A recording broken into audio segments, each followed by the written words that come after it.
Welcome back to your latest industry recap. There's news on the 737 MAX, Ryanair's Boeing problem, and some developments at Hawaiian Airlines. Beginning with Ryanair. They've not been afraid to be rather outspoken about the situations impacting their day-to-day performance, and they've once more commented on the threat of tariffs and the future of its relationship with American plane maker Boeing. The budget European carrier relies on Boeing for all its commercial airplane needs, and the 737 MAX will continue to represent the sole fleet type as the airline transitions towards the next generation. However, since 2025, the threat and actual emergence of tariffs imposed by the United States have made relations between airlines and aircraft manufacturers all the more challenging. Ryanair, in fresh comments to Bloomberg, stated that the tariffs will be on Boeing's account, not the airlines, and there's optimism on Ryanair's part that common sense will eventually prevail. But how many times have we sat here thinking common sense will prevail and it doesn't? You can't count on this. While tariffs may not be imposed at specific points, the threat of imposition puts airlines in a precarious spot, with each airline reacting differently and not all willing to take on planes that would come with the additional costs. On the other side, Delta, a key customer of Airbus, has confirmed on several occasions that they would not be willing to take delivery of new planes from that manufacturer if there were to be additional charges, while also striving to find engines for new planes to get grounded jets back in the skies.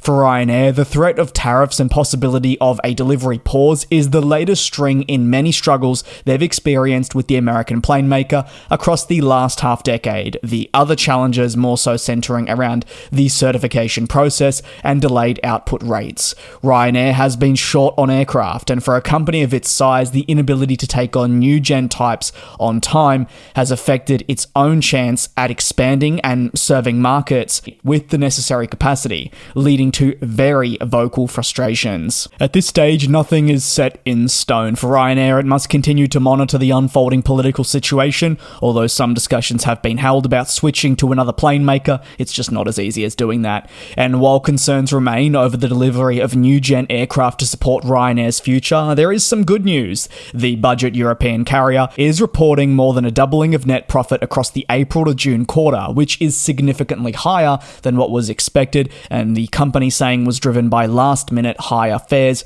alongside strong demand.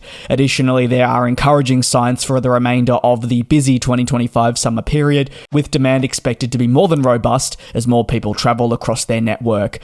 While rising ticket prices are considered a poor result for the budget carrier's passengers, there are positive repercussions for the airline itself. It will lead to increased revenue. Amidst economic uncertainty, Ryanair's disclosure that forward bookings appear to be robust is definitely positive. It shows that they've some degree of stability during such uncertain times. As a result of the rising demand and higher ticket prices, there's a lot more renewed optimism that any lost capacity that has been experienced across the year should be recovered. Over to the next story, and it's sad news for Hawaiian Airlines employees, as the Alaska Airlines Group confirms a new round of layoffs will occur.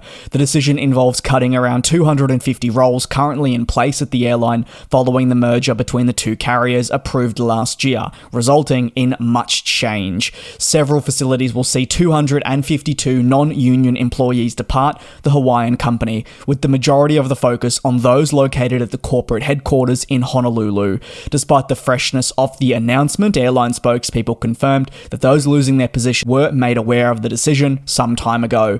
While these are non-union jobs, Hawaiian Airlines noted that its union positions have actually grown year over year, adding more than 500 jobs in the last 12 months despite visible restructuring. Not all of those are new people coming into the business. It can also be those within changing to new roles. Expectations and confirmation from executives within the group state the layoffs will commence from September 18. They are not temporary. They are a permanent decision being made. The timing of the work reductions announced by the spokesperson coincides with the eve of the first anniversary of the staggering $1.9 billion acquisition of Hawaiian Hawaiian Airlines by the Alaska Airlines Group, with the Honolulu Star-Advertiser reporting the issuance of a WARN, or a WARN, which is a worker adjustment and retraining notification. While a challenging time for employees, the group is committed to making the process as seamless as possible, offering packages, fresh opportunities, or support to help those being laid off find work elsewhere or even stay within the group in another role. It is a whirlwind, as we see a shift in the long-term strategy for the business. One of the biggest changes comes from the Alaska Accelerate. It's a combined vision unveiled last year that'll see these two airlines come together and put a key focus on Seattle as a new global gateway with long-haul wide-body planes to feature. The catch is Alaska Airlines does not have wide-body planes in its fleet. It'll be using Hawaiian Airlines aircraft, so that represents a shift for the Hawaiian-based company. Over to the final story, some news on the 737 MAX 10. Ryanair, in its latest quarterly performance, provided an update on the expected delivery of the uncertified 737-10. The 737 MAX 10, also known by this name, is expected to enter the airline's operation in spring 2027, with the first of 15 deliveries scheduled to occur in this period.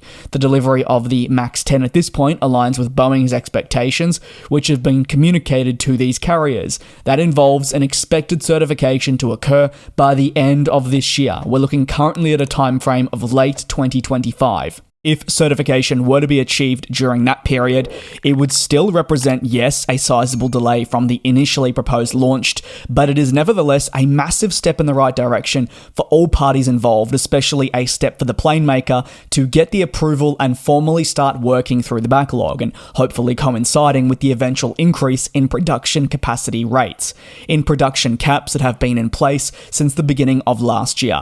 The MAX 10 is the largest member of the MAX family. It offers increased capacity and fills a noticeable gap in the commercial aircraft portfolio, so it does serve a fundamental purpose, and for Ryanair, they've committed to this variant in numbers, so it will form an integral part of their low-cost ops across highly populated route segments. Just to give you an idea of how important, they hope to take delivery of 300 of this aircraft alone by March 2034.